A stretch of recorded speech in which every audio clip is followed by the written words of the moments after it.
think that digital detox is important. So, kind of like I was saying this morning during my doctor's appointment, I have to lay down when I have acupuncture or any testing or that kind of thing. You cannot have your phone. You cannot do anything other than just sit there. And I always feel more relaxed. I kind of want to fall asleep. So any time of the day when I'm laying down like that. So I think it's important for us to, turn off the social media. That is so tough, you guys. It is so tough.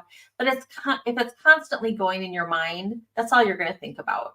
So if you can shut it off at some point, give yourself a mental break, have your family shut down at dinner, those kind of things, I think it makes a difference.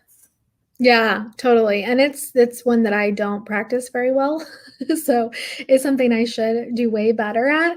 And some tips I've heard in the past and what I want to do is to be intentional with my social media. So whether that be like intentionally commenting, liking, sending messages, and viewing it like almost a time blocked, schedule where, all right, in the morning, I'm going to do this with my social media. In the afternoon, I'm going to do this. And I'm going to post this way or this many times and then set it down and not be worried about missing anything.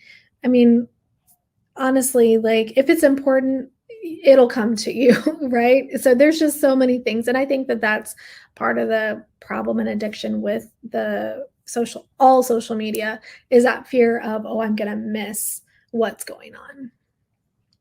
Yeah, I think that's really important is if it was meant for you, it'll find you.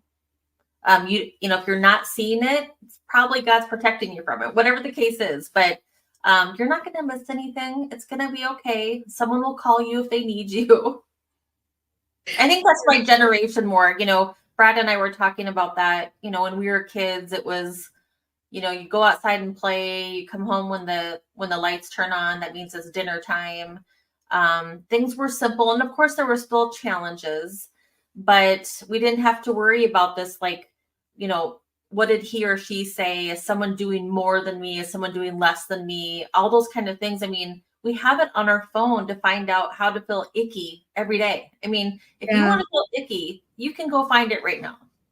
Yeah, it's definitely a choice. I agree. I mean, and it's a default choice because really it's human nature to look at others and to compare ourselves with others.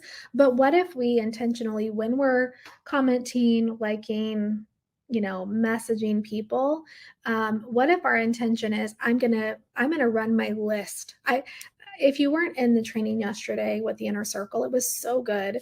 Heather Klontmaker brought us some great tips and something she has shared. And in fact, I feel like Stephanie, you do this already, but she has in her notes a list of topics, a list of like call to actions, a list of text on screen. And she's obviously getting a lot of these, and she's inspired by other agents that she's following. That is fine to be inspired, but it's not okay to look into envy and to compare and to make ourselves feel less than or better than. Right. I think the better way to look at these things is like, oh, that's really good. I think that'll work in my market. I'm going to write that down, and so you're actually maybe using it more as research. So if you have a research time for your social media, you can time block that.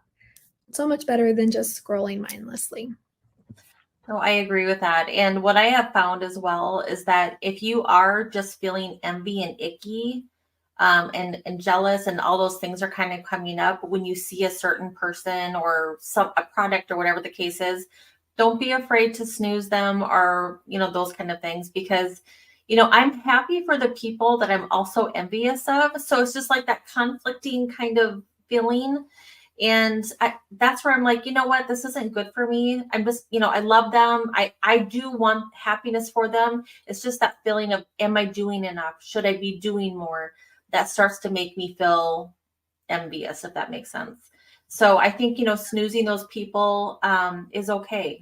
And sometimes it's not envy. Sometimes it's maybe reading in or making assumptions on things that they're doing or saying, right?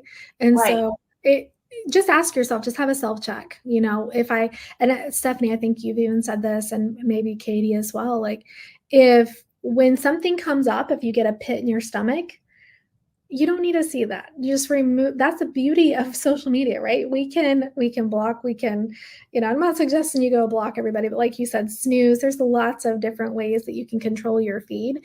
And that is important. That's another set of boundaries that it's okay for you to set for yourself. One hint on that, when you do find that person that kind of does make you feel like, I don't know, makes me uneasy, before you snooze them, send them a message of encouragement, and then you can snooze them. So that just helps my heart. It's just like, I want awesome things for you, and I see what you're doing, and it's so powerful. I'm so proud of you. And of course, you don't tell them that you're snoozing them, but then I snooze them. So it's just like, I'm releasing this. I am encouraging you. I want you to do great things, but I'm going to take a step back and just think about, myself and my family and my business. Yeah, that's good.